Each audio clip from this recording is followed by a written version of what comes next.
Halo teman-teman, kembali lagi bersama saya William Basri. Dan di video kali ini teman-teman kita akan membahas soal subscriber lagi. Ini warnanya kuning banget ya. Sorry, bentar saya ubah dulu warnanya. Sebenarnya kuning banget. Oke, ada putih dia ya. Nah, teman-teman di video kali ini kita akan membahas soal subscriber kembali. Ya, saya ada dapat DM dari teman-teman. Terima kasih banget untuk teman-teman yang sudah kirim saya DM berupa soal dan sudah kita bahas bersama. Kenapa? Karena kalau saya dapat soal unik, pasti saya buat kontennya. Dan hari ini kita membahas soal unik juga. Mungkin banyak teman-teman yang ragu mau masuk akuntansi karena matematika ya.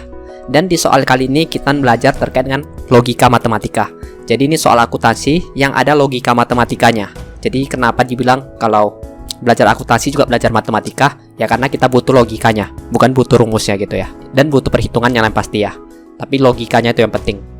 Nah, jadi seperti biasa, soalnya sudah saya taruh di kolom deskripsi, teman-teman bisa download. Dan juga nanti ada soal exercise-nya. Meskipun sudah ada jawabannya, teman-teman jangan nyontek dulu. Coba kerjakan sendiri dulu, karena sama persis cuma angkanya saya ganti. Dan soal yang diberikan ini juga angkanya sudah saya ganti semuanya ya. Tidak sama persis lagi dengan soal yang diberikan teman-teman kita.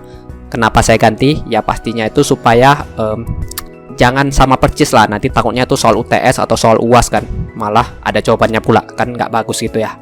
Jadi angka-angkanya saya ganti, tapi sistem kerjanya sama, supaya kita dapat ilmunya ya, bukan dapat contekannya, gitulah istilahnya ya. Oke, ini mungkin langsung saja saya ke tampilan komputer. Oke, ini teman-teman sudah nampak tampilan komputer, dan kalau teman-teman download filenya nanti akan ada banyak sheet di sini ya. Kita ke soal dulu. Nah, ini sebenarnya sudah saya buat sistematika pekerjaannya, dan ini sebenarnya simpel banget sih soalnya. Harusnya sih video ini bentar aja. Di sini ada akun-akun, kalau biasa kita kenal tuh namanya neraca saldo ya. Akun ini saldonya per periode Januari, dan ini per periode Februari ya. Ada akun kas, bank, sampai dengan biaya telepon lah. Hanya di sini nggak ada penjualan dan pembelian. Itu yang nanti mau kita cari teman-teman. Jadi tujuan soal ini ada soalnya. Dia ada beritahu kita semua transaksi penjualan dan pembelian sifatnya itu kredit ya. Yang kedua, mutasi kas di dalamnya terdapat pelunasan piutang di Februari sebesar 29 juta, pelunasan utang di Februari sebesar 21 juta. Yang ketiga, kita diminta untuk hitung HPP-nya. Yang keempat, diminta untuk menghitung laba rugi kotornya. Yang kelima, diminta untuk menghitung laba rugi operasionalnya. Di mana sebenarnya tujuan soal ini? Kita tuh harus mencari nilai pembelian dan penjualannya. Kenapa? Dengan adanya nilai pembelian dan penjualan, ya berdasarkan neraca saldo ini ya, kita bisa mengerjakan HPP-nya. Setelah mengerjakan HPP-nya, kita bisa menghitung laba rugi kotor ya. Setelah kita bisa menghitung laba rugi kotornya, kita bisa menghitung laba rugi operasionalnya. Jadi kuncinya itu kita harus mencari tahu dulu berapa nilai pembelian dan penjualan ya. Sebenarnya soal seperti begini, ini nggak relevan ya di dunia kerja ya. Terus terang saja saya katakan, ini nggak relevan di dunia kerja ya. Jadi kalau teman-teman bisa hal ini ya, masuk ke dunia kerja ya, nggak butuh-butuh banget sih. Bukan berarti saya bilang ilmu ini nggak bagus. Ilmu ini bagus banget ya, soal ini bagus banget, makanya saya buat kontennya. Dalam hal untuk melatih analisa kita, melatih logika matematika kita. Jadi ini bagus soalnya, makanya saya buat kontennya. Tapi kalau teman-teman mengharapkan bisa soal ini untuk dapat case di dunia kerja, ya nggak akan ketemu teman-teman. Kenapa? Kalau kita mau lihat nilai pembelian atau nilai penjualan, nggak mungkin kita itu cari dari pelunasan piutangnya ya, itu menghabiskan waktu. Bagusan langsung kita cari dari buku besarnya, pembelian dan penjualan, langsung dapat dia nominalnya. Ya, itu yang paling penting. Dalam dunia kerja itu ya harus cepat kerjanya ya. Jadi kalau ada yang mempersulit lagi prosedural, itu biasanya itu kita kasih masukan lah. Kalau bisa jangan ya, karena tujuan kita itu kan memperoleh laba. Supaya bisa memperoleh laba, maka kinerja harus cekatan ya. Jadi ini sekedar informasi saja, sekedar cerita saja. Kita kerjakan ya teman-teman ya. Ini kan sudah diberitahu neraca saldonya. Oke. Terus kita itu diberitahu bahwa semua transaksi penjualan dan pembelian itu bersifat kredit. Berarti piutang di sini dan utang di sini ini terjadi atas pembelian dan penjualan kredit. Itu dulu pertama kali yang harus teman-teman tahu ya. Di sini sebenarnya saya sudah buat juga jawabannya. Logikanya itu jurnal penjualan kredit itu selalu sepasang. Kalau kita ada penjualan kredit, maka jurnalnya itu selalu piutang pada penjualan. Kalau ada jurnal pembelian kredit, jurnalnya itu maka pembelian pada utang. Itu sudah selalu teman-teman ya. Karena di sini dijelaskan bahwa semua transaksi penjualan itu bersifat kredit. Jadi kita bisa nge-track nilai penjualan dan nilai pembeliannya itu dari saldo piutang dan saldo utang. Oke, ini saya jelaskan dulu ulang logikanya. Di sini diberitahu bahwa mutasi kasnya itu atau pelunasan piutang di Februari itu sebesar 29 juta, pelunasan utangnya sebesar 21 juta ya. Berarti kita dikasih tahu juga berapa sih dalam bulan Februari itu dilunasi utangnya, berapa sih dalam bulan Februari itu dilunasi hutangnya ya. Jadi kalau kita buat flow-nya, flow itu tahu ya alurnya ya. Maka saldo all piutang ini ditambah penjualan yang terjadi ya, dikurang pelunasan piutang sama dengan saldo akhir piutang. Mungkin teman-teman masih bingung di sini ya. Gak apa-apa, saya jelaskan. Saldo all piutang ini flow-nya ya. Saldo all piutang ditambah dengan penjualan ya, ini penjualannya nggak tahu. Ditambah penjualan dikurangi dengan pelunasan piutang. Ini diketahui pelunasan piutang ya, sama dengan saldo akhir piutang. Nah, kenapa begitu teman-teman bilang? Kenapa saldo all piutang ditambah penjualan? Ya kan, itu kan pertanyaannya. Iya teman-teman. Kenapa? Karena penjualan itu semuanya itu bersifat kredit. Nih, baik lagi ke statement nomor 1. Ini saya pelan-pelan jelaskan ya teman-teman. Ya, logikanya gini lah. Saya sama teman-teman kerjasama. Ya, saya penjual, teman-teman pembeli. Oke, sampai di situ teman-teman sudah dapat ya. Saya punya catatan tuh, teman-teman utang saya 12.500.000 lagi. Selama Februari, ya teman-teman beli barang sama saya jual kasih teman-teman sebesar X. Belum diketahui berapa. Itu yang mau kita cari penjualannya, ya. Nggak tahu lah, pokoknya teman-teman asik ambil aja lah ya. Saya terus jual terus ke teman-teman. Sampai dengan akhir periode, teman-teman bayar ke saya sebesar 29 juta. Masuk uang 29 juta untuk melunasi piutang teman-teman ya. Saya catat tuh, pas awal periode ada 12.500.000 ya. Terus teman-teman ada beli sama saya ada jual lagi sebesar X ya. Terus teman-teman bayar 29 juta, otomatis harus berkurang sebesar 29 juta. Saya hitung sama dengan nilainya itu 10.500.000 di akhir periode.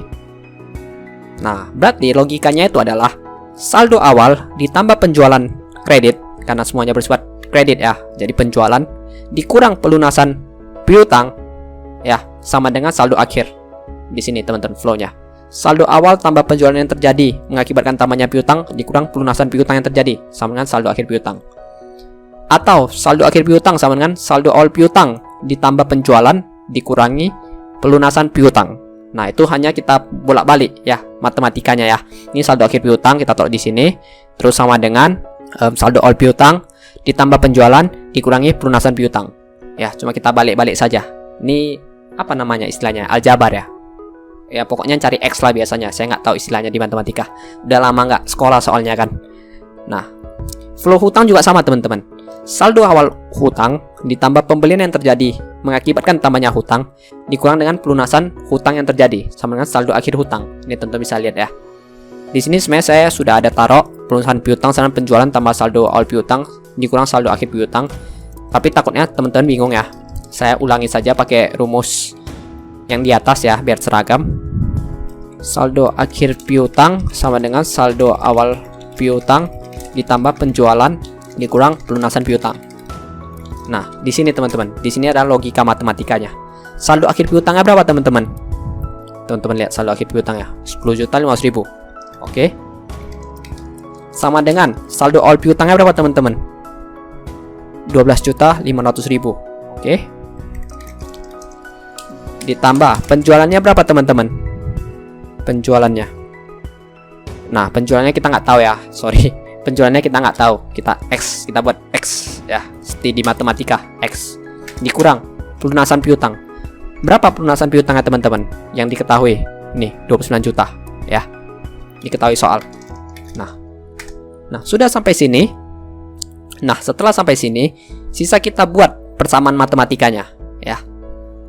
Berarti kita mau cari X-nya nih. Maka, untuk mencari X-nya, supaya X-nya ini positif juga ya, kita pindahkan saja teman-teman yang nilai angka ini ya. Berarti 10.500.000 dikurang 12.500.000. Ini karena 12.500.000 kita pindah ke sini ya. Ini positif, kalau dipindah jadi negatif ya. Terus ditambah 29 juta. Kenapa ditambah? Karena ini kan minus ya. Ini minus, pindah ke sini jadi positif sama dengan X. X itu penjualan ya. Berarti X sama dengan ini teman-teman. Saya buat kalkulator biar teman-teman pasti ya. 10.500.000 dikurang 12.500.000 ditambah 29 juta. Kelebihan. Oke, maka X-nya itu sama dengan 7 juta. Nah, atau penjualannya. Nah, di sini teman-teman dapat ya. Strip penjualan. Nah, oke. Ini kita sudah dapat teman-teman penjualannya. Sekarang kita cari pembeliannya. Pembelian juga sama rumusnya. Saldo akhir hutang sama dengan saldo awal hutang ditambah pembelian dikurang pelunasan hutang. Oke, sampai sini dapat teman-teman ya.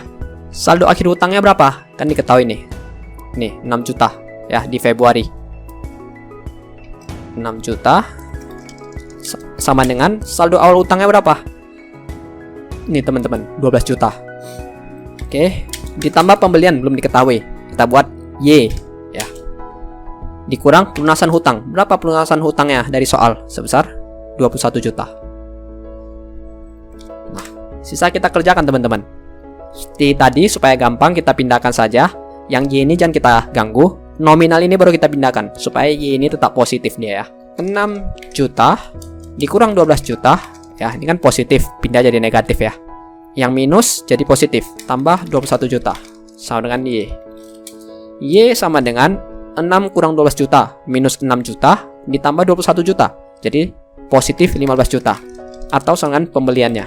Nah, di sini kita sudah dapat teman-teman. Nilai penjualan dan nilai pembeliannya. Nah, terus pertanyaannya teman-teman, hitung HPP-nya. Apa sih rumus HPP? Rumus HPP sama dengan persediaan awal, ini khusus metode periode ya, ditambah pembelian bersih dikurang persediaan akhir. Nah, untuk mencari pembelian bersih, kita harus lihat dulu neraca saldonya teman-teman. Dia ada terkait apa saja yang pembelian ini.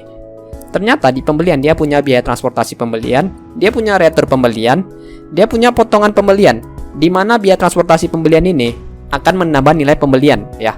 Jadi teman-teman kalau beli barang dikenain ongkir, kan barangnya jadi makin mahal ya.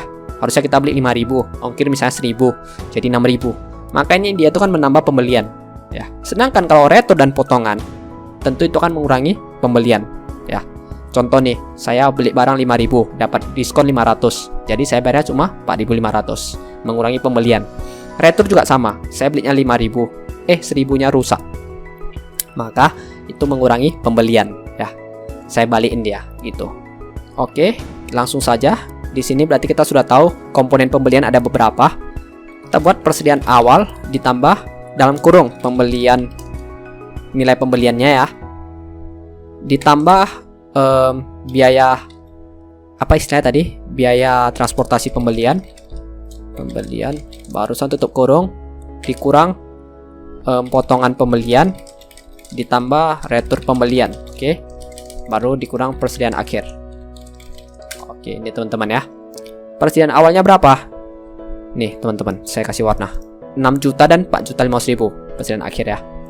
Berarti persediaan awal 6 juta ditambah pembeliannya berapa teman-teman? Nih dari soal 15 juta ditambah biaya transportasi pembeliannya berapa? Yang ini ya 3 juta, pakai yang akhir ya, Februari ya, karena ini kita cari periode Februari. Dikurang potongan pembeliannya berapa teman-teman? Nih 500.000 sama 4 juta ya. 500.000 dan 4 juta. Oke, dikurang persediaan akhir tadi berapa teman-teman? Nih 4.500.000. Oke, berarti ini kita kerjakan dulu. Kita cek dulu nilai pembelian bersih ya teman-teman.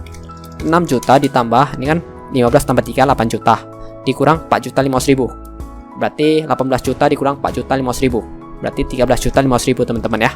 Pembelian bersihnya dikurang 4.500.000. Oke, ini 6 juta tambah 13.500.000 sama dengan 19.500.000 dikurang 4.500.000. Berarti HPP-nya sama dengan 15 juta. Oke, ini teman-teman ya. Nah, terus pertanyaan yang nomor 4. Berapa laba rugi kotor bulan Februari? Apa rumus laba rugi kotor teman-teman? Laba rugi kotor sama dengan penjualan dikurang HPP ya. Itu rumusnya ya. Penjualannya kan sudah diketahui ya, sebesar 27 juta. Dikurang HPP-nya berapa? 15 juta. Sama dengan 12 juta teman-teman ya, laba rugi kotornya. Ini ya. Oke. Berapa laba rugi operasional? Ya, laba rugi operasional rumusnya apa teman-teman? Laba rugi kotor dikurangi dengan beban operasional. Oke. Laba rugi kotornya berapa teman-teman? 12 juta. Terus di sini bebannya ada apa saja beban operasionalnya? Ini teman-teman, ada 4. Beban gaji listrik, biaya air, biaya telepon. Ya, saya copy paste saja biar lebih gampang. Oke. Nah, berarti laba bersihnya atau laba rugi operasionalnya, operasional ini ya, ini kurang ini, kurang ini, kurang ini, kurang ini, sama dengan 3 juta teman-teman. Nah, jadi ini sudah selesai kita kerjakan teman-teman. Harusnya sih nggak susah sih, ini udah selesai satu soal saya kita kerjakan. Tapi sekedar informasi lagi, ini sengaja saya buat ya untuk teman-teman ya. Sebenarnya di soalnya nggak ada ini sih, tapi kalau teman-teman penasaran, teman-teman boleh buat laporan keuangannya. Nah, ini laporan keuangannya. Di sini tonton lihat ya, di sini ada presiden awal 8 juta. Ini diketahui dari LK sebelumnya ya, yang tidak terlampir di sini. Jadi khusus ini teman-teman jangan bingung, ada 8 juta di sini nyangkut. Tapi sisanya angka-angkanya ini teman-teman boleh cocokkan dengan neraca saldonya. Harusnya sih pasti sama dia ya. Karena inilah laporan keuangannya. Nah, ini saya kasih untuk teman-teman khusus spesial. Dulu pas saya dapat soalnya dari subscriber, saya nggak dapat gambaran laporan keuangannya. Tapi supaya saya ingin teman-teman lebih paham lagi, maka saya buat laporan keuangannya. Jadi teman-teman bisa langsung berhayal. Kalau kita di dunia kerja sih nggak mungkin lah dapat soal seperti begini. Tapi bukan berarti ini soal nggak penting. Penting, ini bagus banget. Kalau kita mengerjakan soal seperti begini, wawasan kita itu semakin luas teman-teman ya. Daya analisa kita itu makin tinggi, logika kita itu semakin jalan gitu. Jadi makanya saya buat kontennya. Dan ini bagus sih menurut saya sih, bagus banget. Dan juga sebenarnya saya ada siapkan satu soal lagi terkait dengan pertukaran aset. Tapi saya belum sempat bikin videonya karena memang cukup panjang. Satu sisi dia harus mempelajari metode penyusutan dengan 2 metode, garis lurus dan saldo menurun. Setelah itu kita mau menjurnalnya lagi. Ya, jadi itu satu video saya rasa mau 20 menitan. Agak panjang. Kebetulan ini agak simple dan soalnya bagus, jadi saya sharekan ini dulu. Dan setelah itu ada exercise, teman-teman bisa kerjakan ya. Tapi ini sudah ada jawabannya, kalau bisa jangan dilihat dulu jawabannya. Ya, supaya teman-teman itu bisa latihan lah. Nah, ini juga teman-teman, sudah saya buat semuanya. Mungkin itu dulu teman-teman video dari saya. Terima kasih banget yang udah nonton. Semoga video ini bermanfaat. Soal-soal ini yang teman-teman kerjakan itu semakin menambah wawasan teman-teman. Ya, itu harapan saya. Teman-teman semakin bisa lagi akuntansi dan semakin ya tertarik lah sama akuntansi ya. Dan jika teman-teman ada pertanyaan atau ada yang kurang jelas, teman-teman tanyakan saja, nggak masalah. Karena semakin banyak teman-teman tanya, pasti semakin banyak tahu ya. Mungkin itu dulu lah teman-teman ya. Saya William Basri, kita berjumpa di video selanjutnya. Dadah.